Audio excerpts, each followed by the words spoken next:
الله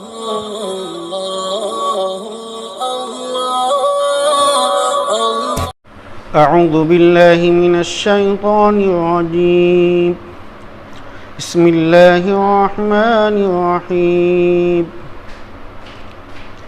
ألف لام ميم ذلك الكتاب لا ريب فيه هدى للمتقين الذين يؤمنون بالغيب ويقيمون الصلاة ومما رزقناهم ينفقون والذين يؤمنون بما أنزل إليك وما أنزل من قبلك وبالآخرة هم يوقنون أولئك على هدى من ربهم وأولئك هم المفلحون صدق اللہ العظیم. محترم بھائیو، بزرگوں اور دوستو، قرآن کریم کی یہ سورہ بقرہ ہے.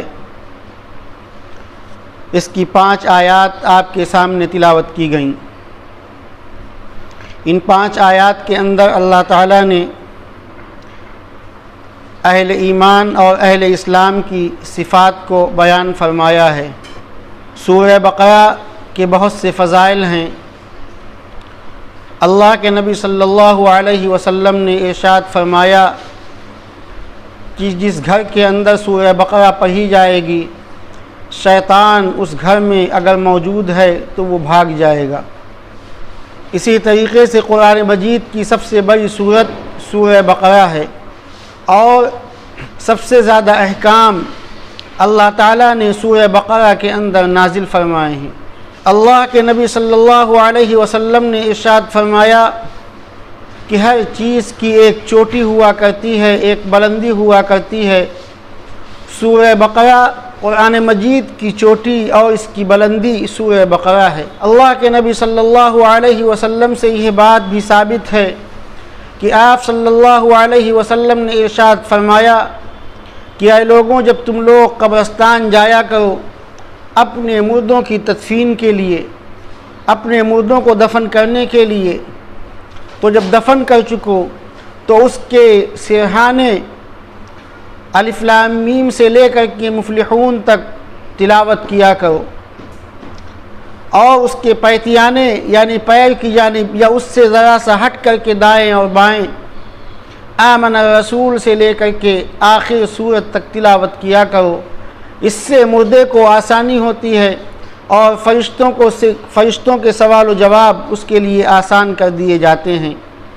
اللہ تعالیٰ نے سب سے پہلے جو لفظ استعمال کیا ہے وہ یہ ہے کہ الف لام میم. الف لام میم یہ حروف مقطعات ہے، یعنی ایسے حروف جو کٹے ہوئے ہوں. الف لام میم ان تینوں کو ملا دیا گیا اور کہا گیا کہ الف لام میم. اس کے بارے میں مفسرین نے لکھا ہے کہ یہ ایک راز ہے اللہ کے اور اس کے پیغمبر کے درمیان. اللہ تعالیٰ نے اس راز کو اپنے پیغمبر کے سامنے بھی نہیں کھولا. اس کے معنی اپنے نبی جناب محمد رسول اللہ صلی اللہ علیہ وسلم کو نہیں بتلائے. تو ظاہر سی بات ہے کہ جب نبی کو نہیں بتلائے گئے تو نبی اپنے امتیوں کو کیسے بتلائیں گے. اللہ تعالیٰ نے ارشاد فرمایا کہ الف لام میم ذالک الکتاب لا ریب فیہ، کہ اے لوگوں یہ ایک ایسی کتاب ہے. الکتاب کے معنی آتے ہیں کہ کوئی خصوصی کتاب، کوئی خاص کتاب. جب کہ کہا جائے کتاب تو کوئی ایک عام کتاب مراد ہوتی ہے. دنیا کے اندر بہت سی کتابیں ہیں کہ اے نبی یہ جو کتاب دی جا رہی ہے، یہ جو آپ کو صحیفہ دیا جا رہا ہے، یہ جو آپ کو گائیڈ لائن دی جا رہی ہے، یہ جو آپ کو منشور دیا جا رہا ہے، یہ جو آپ کو لاحی عمل دیا جا رہا ہے، یہ آپ کو جو قرآن دیا جا رہا ہے، لا ریب فی، اس میں کوئی شک نہیں ہے. تو کتاب کسی عام کتاب کو کہا جاتا ہے کتاب، لیکن جہاں پہ کہا جائے الکتاب تو اس سے کوئی خاص کتاب مراد ہوتی ہے۔ تو اللہ تعالیٰ نے ارشاد فرمایا کہ ذالک الکتاب لا ریب فیہ، یہ ایک ایسی کتاب ہے جس کے اندر کوئی شک نہیں ہے۔ اللہ تعالیٰ نے اپنی کتاب کا تعارف اور انٹروڈکشن کرایا ہے کہ لا یأتیہ الباطل من بین یدیہ ولا من خلفہ تنزیل من حکیم حمید، کہ یہ ایسی کتاب ہے کہ نہ اس کے دائیں سے باطل آ سکتا ہے، نہ اس کے بائیں سے باطل آ سکتا ہے، نہ اس کے سامنے سے باطل آ سکتا ہے، نہ اس کے پیچھے سے باطل آ سکتا ہے۔ تنزیل من حکیم حمید، یہ اللہ کی طرف سے نازل کیا ہوا کلام ہے۔ لا ریب فیہ، اس کے اندر کوئی شک نہیں ہے۔ جہاں پر شک آ جاتا ہے تو یقیناً انسان کے دل کے اندر تردد پیدا ہو جاتا ہے کہ اس کام کو کیا جائے یا نہ کیا جائے۔ اللہ تعالیٰ نے اس تردد کو اور اس شک کو دور کر دیا اور فرمایا کہ لا ریب فیہ، اس کتاب کے اندر کوئی شک نہیں ہے۔ ھدی للمتقین، اس کتاب کے اندر اللہ سے ڈرنے والوں کے لیے، اللہ کا پاس و لحاظ کرنے والوں کے لیے اس میں ہدایت ہے۔ قرآن مجید کے سلسلے میں دوسری جگہ اللہ تعالیٰ نے ارشاد فرمایا کہ ھدی للناس، کہ اس میں ہدایت ہے لوگوں کے لیے، تاجروں کے لیے ہدایت، کام کرنے والوں کے لیے ہدایت، مزدوروں کے لیے ہدایت، امیروں کے لیے ہدایت، غریبوں کے لیے ہدایت، شہر والوں کے لیے ہدایت، دیہات کے رہنے والوں کے لیے ہدایت، عرب والوں کے لیے ہدایت، عجم والوں کے لیے ہدایت۔ ھدی للناس، تمام لوگوں کے لیے اس میں ہدایت ہی ہدایت ہے۔ اللہ کے نبی صلی اللہ علیہ وسلم نے ارشاد فرمایا تقوی کے سلسلے میں، تقوی کیا چیز ہے؟ تو آپ صلی اللہ علیہ وسلم نے ارشاد فرمایا اپنے سینے کی طرف اشارہ کرتے ہوئے کہ التقوی ہا ہنا، التقوی ہا ہنا، کہ تقوی یہاں ہوتا ہے، تقوی یہاں ہوتا ہے۔ تو جو شخص اللہ سے ڈرے گا، اللہ اس کے لیے نیکی کے، ہدایت کے راستوں کو کھولتا چلا جائے گا، اور جو اللہ سے باغیانہ تیور، اللہ کا باغی بنے گا، فسق و فجور میں مبتلا ہوگا، نافرمانیاں کرے گا، تو اس کے لیے فسق و فجور کا راستہ کھلتا چلا جائے گا۔ کیونکہ اللہ کا معاملہ یہ کہ اللہ زبردستی نہیں کرتا ہے، اللہ جبر نہیں کرتا ہے۔ لا اکراہ فی الدین، دین کے اندر کوئی زبردستی نہیں ہے۔ اللہ تعالیٰ چاہتا تو سب کو ہدایت دے دیتا، سب کو دین اسلام کے اندر داخل کر دیتا، لیکن اللہ تعالیٰ نے ایسا نہیں کیا۔ اسی کو اللہ تعالیٰ نے کہا ہے کہ ھدی للمتقین، جو لوگ اللہ کا پاس و لحاظ کرتے ہیں ان کے لیے اس قرآن میں ہدایت ہے۔ الذین یؤمنون بالغیب، اور یہ وہ لوگ ہیں جو غیب کی باتوں کے اوپر ایمان رکھتے ہیں۔ ایمان کے سلسلے میں یہ بات بتلائی گئی کہ اللہ کے نبی صلی اللہ علیہ وسلم نے جو خبر دی ہے اس خبر پر اعتماد کرتے ہوئے یقینی طور پر مان لینے کا نام ایمان ہے۔ ایمان دل کی ایک کیفیت کا نام ہے۔ الایمان بین الرجاء والخوف، کہ ایمان امید اور خوف کے درمیان ایک راستہ ہے، ایک کیفیت ہے کہ ایک طرف بندے کو امید بھی ہے جنت میں جانے کی، اور دوسری طرف اللہ کا خوف بھی ہے کہ اگر کوئی گناہ ہو جائے گا، کوئی قصور ہو جائے گا، کوئی لغزش ہو جائے گی، تو کل اللہ کے دربار میں یہ بندہ کیا منہ دکھائے گا۔ یہ کیفیت اگر دل کے اندر پیدا ہو جائے، اور یہی ایمان ہے۔ حضرت عمر بن خطاب رضی اللہ عنہ کے سلسلے میں آتا ہے کہ اللہ کے نبی صلی اللہ علیہ وسلم نے کئی موقعوں کے اوپر آپ کو جنتی ہونے کی بشارت دی، عشرہ مبشرہ میں شامل ہیں، اور آپ صلی اللہ علیہ وسلم نے ارشاد فرمایا کہ ابا بکر فی الجنہ وعمر فی الجنہ وعثمان فی الجنہ وعلی فی الجنہ، اور مختلف صحابہ کے سلسلے میں آپ نے یہ بات ارشاد فرمائی۔ تو ایک طرف حضرت عمر بن خطاب رضی اللہ عنہ کو جنت میں جانے کی امید بھی ہے کیونکہ اللہ کے نبی صلی اللہ علیہ وسلم نے خوشخبری دی ہے، اللہ کے نبی صلی اللہ علیہ وسلم نے پیشین گوئی کی ہے۔ ایک طرف امید بھی ہے جنت میں جانے کی، اور دوسری طرف خوف کا یہ عالم ہے کہ فرماتے ہیں کہ اگر عمر کی حکومت میں، عمر کے دور خلافت میں اگر دریائے دجلہ کے کنارے ایک کتا بھی پیاس کی وجہ سے مر جائے تو کل میدان محشر میں عمر سے سوال ہوگا، عمر اللہ کے سامنے کیا جواب دے گا؟ تو ایک طرف یہ امید اور دوسری طرف یہ خوف، اور اسی کا نام ہے ایمان۔ تو الذین یؤمنون بالغیب، کہ جو لوگ غیب کی باتوں کے اوپر ایمان رکھتے ہیں۔ غیب کیا چیز ہے؟ غیب اندیکھی چیزوں کو یقین کر لینا۔ اللہ کے نبی صلی اللہ علیہ وسلم نے جو باتیں ہمیں بتلائی ہیں ان باتوں کے اوپر یقین کرنے کا نام ہے غیب۔ ہماری عقل کے اندر آئے یا نہ آئے، ہماری سمجھ میں آئے یا نہ آئے، ہمیں اس بات کے اوپر یقین رکھنا ہے کہ امام الانبیاء حضرت محمد مصطفیٰ صلی اللہ علیہ وسلم کی زبان مبارک سے نکلی ہوئی یہ بات ہے۔ ہمیں اس بات کے اوپر یقین رکھنا ہے، ہمیں اس بات کے اوپر ایمان رکھنا ہے۔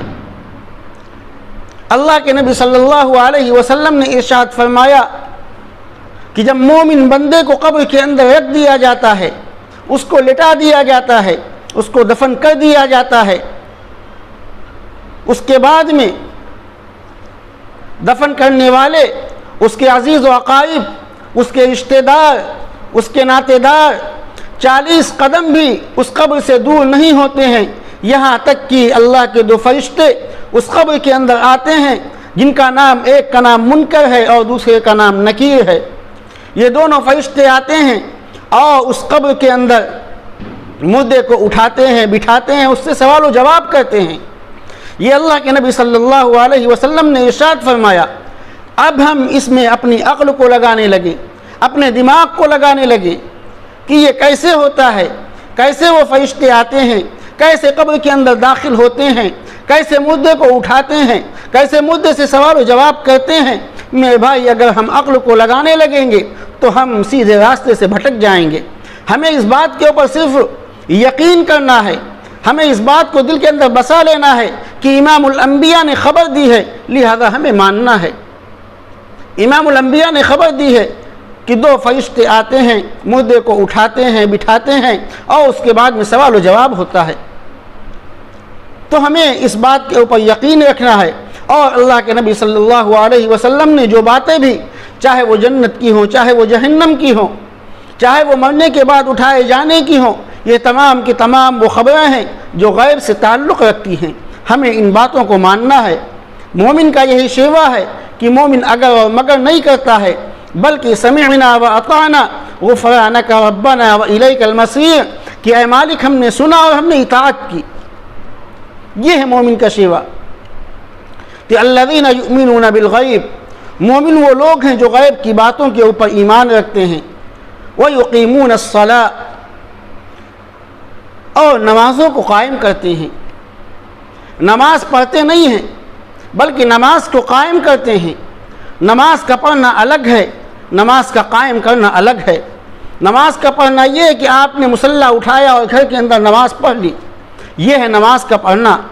اور نماز کا قائم کرنا یہ ہے کہ باقاعدہ اس کے لیے مساجد کی تعمیر کی جائے، باقاعدہ اس کے لیے پیسہ خرچ کیا جائے، باقاعدہ اس کے لیے مسجد میں امام مقرر کیا جائے، باقاعدہ اس کے لیے مؤذن مقرر ہو، باقاعدہ اس کے لیے تکبیر کہی جائے، باقاعدہ اس کے لیے اذان کہی جائے، باقاعدہ اس کے لیے صفوں کو سیدھا کیا جائے، باقاعدہ اس کے لیے ذکر کے حلقوں کا انتظام کیا جائے، باقاعدہ اس کے لیے ایک جماعت مسجد کے باہر نماز کی دعوت دے رہی ہو، باقاعدہ اس کے لیے نماز میں جن مسائل کی ضرورت پڑتی ہے ان مسائل کو سکھایا جا رہا ہو، ان دعاؤں کی تعلیم دی جا رہی ہو، اور وہ دعائیں اور وہ صورتیں یاد کرائی جا رہی ہوں جو نماز سے تعلق رکھتی ہیں۔ یہ تمام کی تمام چیزیں نماز کو قائم کرنے میں داخل ہیں۔ یہ ہے نماز کا قائم کرنا، نماز کا پڑھنا نہیں، بلکہ اسلام جو ہمیں دعوت دے رہا ہے اور بتلا رہا ہے وہ یہ بتلا رہا ہے کہ نماز کو قائم کیا جائے، نماز کو قائم کیا جائے، نماز کی دعوت دی جائے، نماز کی طرف لوگوں کو بلایا جائے، نماز کے لیے انتظامات کیے جائیں۔ وَيُقِيمُونَ الصَّلَاةَ، اور وہ لوگ نمازوں کو قائم کرتے ہیں۔ وَمِمَّا رَزَقْنَاهُمْ يُنْفِقُونَ، اور جو کچھ ہم نے دیا ہے اس میں سے خرچ کرتے ہیں، گن گن کر نہیں رکھتے، بلکہ اللہ تعالیٰ نے جو کچھ بھی ان کو دیا ہے، کم ہو یا زیادہ ہو، اس میں سے اپنی حیثیت کے مطابق خرچ کرتے ہیں۔ وَالَّذِينَ يُؤْمِنُونَ بِمَا أُنزِلَ إِلَيْكَ وَمَا أُنزِلَ مِن قَبْلِكَ، اور وہ لوگ اس بات کے اوپر بھی ایمان رکھتے ہیں جو ہم نے اے پیغمبر آپ کی طرف نازل کیا، یعنی قرآن پاک۔ وَمَا أُنزِلَ مِن قَبْلِكَ، اور آپ سے پہلے جن پیغمبروں کے اوپر جو کتابیں، جو صحیفے ہم نے نازل کیے ہیں، ان صحیفوں کے اوپر بھی وہ ایمان رکھتے ہیں۔ اللہ تعالیٰ نے قرآن مجید کے علاوہ توریت کو، زبور کو، انجیل کو، اور اس کے علاوہ کچھ صحیفے اللہ تعالیٰ نے نازل فرمائے۔ ہم کو حکم دیا گیا کہ ہم ان صحیفوں کے اوپر ایمان رکھیں کہ یہ اللہ کی طرف سے نازل کیے گئے ہیں، لیکن ان صحیفوں کی باتوں کو ہمیں نہیں ماننا ہے، کیونکہ قرآن کے آ جانے کے بعد میں، اللہ کی آخری کتاب کے اتر جانے کے بعد میں بات مانی جائے گی تو صرف قرآن کی بات مانی جائے گی۔ سکہ چلے گا تو محمد رسول اللہ صلی اللہ علیہ وسلم کا سکہ چلے گا۔ اور آپ صلی اللہ علیہ وسلم نے ایک موقع کے اوپر ارشاد فرمایا، اس وقت میری زندگی کے اندر موسیٰ بھی زندہ ہوتے تو ان کو بھی میری اتباع کے بغیر چارہ نہیں تھا۔ تو پتہ یہ چلا کہ قرآن مجید کے آ جانے سے پہلے ان کتابوں کی ایک اہمیت تھی، لیکن جب قرآن مجید آ گیا تو اللہ تعالیٰ نے ان تمام کتابوں کو منسوخ کر دیا اور فرمایا کہ جو شخص اس کلام کو مانے گا، جو شخص اس کلام کے اوپر یقین رکھے گا، اور جو شخص محمد رسول اللہ کی رسالت کا اقرار کرے گا، وہی کل میدان محشر میں کامیاب ہوگا، اور جس شخص نے اس سے ہٹ کر کے زندگی گزاری ہوگی وہ ناکام ہو جائے گا، وہ خسارے میں رہے گا۔ تو اہل ایمان کی صفت یہ ہے کہ اے نبی، جو آپ پر نازل کی گئی کتاب اس کے اوپر بھی یقین رکھتے ہیں، اور جو آپ سے پہلے پیغمبروں کو دیا گیا اس کے اوپر بھی یقین رکھتے ہیں، ایمان رکھتے ہیں۔ وَبِالْآخِرَةِ هُمْ يُوقِنُونَ، اور آخرت کے دن کے اوپر بھی یہ لوگ یقین رکھتے ہیں۔ أُولَئِكَ عَلَى هُدًى مِّن رَّبِّهِمْ وَأُولَئِكَ هُمُ الْمُفْلِحُونَ، اور یہی وہ لوگ ہیں جو اپنے رب کی جانب سے ہدایت پر ہیں، یہی وہ لوگ ہیں جو سیدھے راستے کے اوپر ہیں، یہی وہ لوگ ہیں جو کامیاب لوگ ہیں۔ اللہ تعالیٰ نے ان آیات کو نازل کر کے ہمیں اور آپ کو بتلا دیا کہ ایک مسلمان کے اندر یہ خصلتیں ہونی چاہیے، ایک مسلمان کے اندر یہ عادتیں ہونی چاہیے کہ اللہ کے پیغمبر نے جو کچھ بھی بتلایا ہے اس کے اوپر اس کو یقین ہونا چاہیے، اس کا ایمان ہونا چاہیے، قرآن کریم کے اوپر ایمان ہونا چاہیے۔ اگر ہم ان صفات سے متصف ہیں، ان صفات سے آراستہ ہیں، تو یقیناً وہ سیدھا راستہ اہدنا الصراط المستقیم والا جس کی ہم نے طلب کی تھی، جس کی ہم نے نمازوں کے اندر دعائیں کی تھی، وہ سیدھا راستہ یہی ہے۔ اسی کو اللہ تعالیٰ نے ارشاد فرمایا کہ اولئک علی ھدی من ربہم واولئک ھم المفلحون، کہ یہی لوگ ہیں جو اپنے رب کی جانب سے ہدایت یافتہ ہیں اور یہی لوگ کامیاب ہیں۔ اللہ سے دعا ہے کہ اللہ تعالیٰ ہم سب کو ایمان کامل نصیب فرمائے اور ان تمام باتوں کے اوپر عمل کی توفیق نصیب فرمائے۔